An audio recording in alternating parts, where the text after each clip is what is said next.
Hi, parents. Are you noticing that your kids seem less motivated and perhaps more withdrawn, less joyful and more worried or emotional about almost anything? Do they spend less time playing and exploring and more time watching other people do things on their screens? Does your child express more insecurity than you recall having? It's true, there's a lot more going on in their worlds than when we were young. Having said that, do you feel like you could use some help on how to work with your child more effectively? Do you swing from bending the rules and trying to accommodate your child's needs to getting frustrated and drawing hard lines? As adults, we've developed many skills we need to succeed in life, to manage our own emotions and persist when things are difficult or we feel uncomfortable. We grew up with just do it.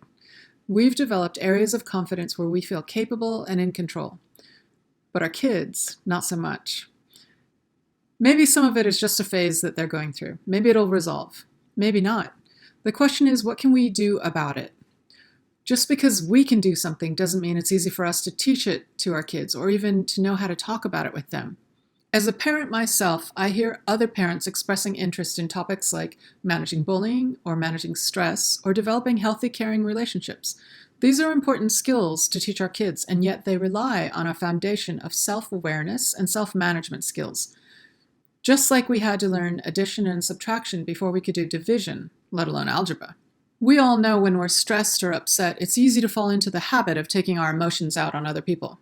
Relationships are pretty smooth going until we hit emotional roadblocks. So before we talk about managing bullying, we need to work on developing emotional mastery. When we feel unsure of ourselves, it's hard to know how to handle other people's emotional behaviors. Hard to set and maintain boundaries effectively.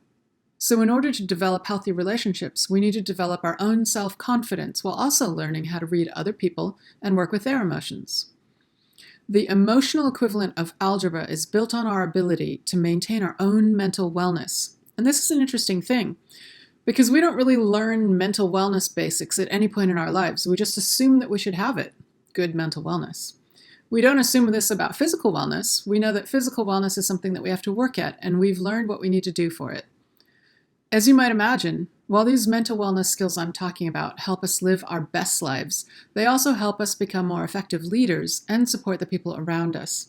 If you would like to learn more about how to be more effective and help your kids learn the skills that they need to thrive in life's challenges, contact the HEART program at HAERTprogram.com.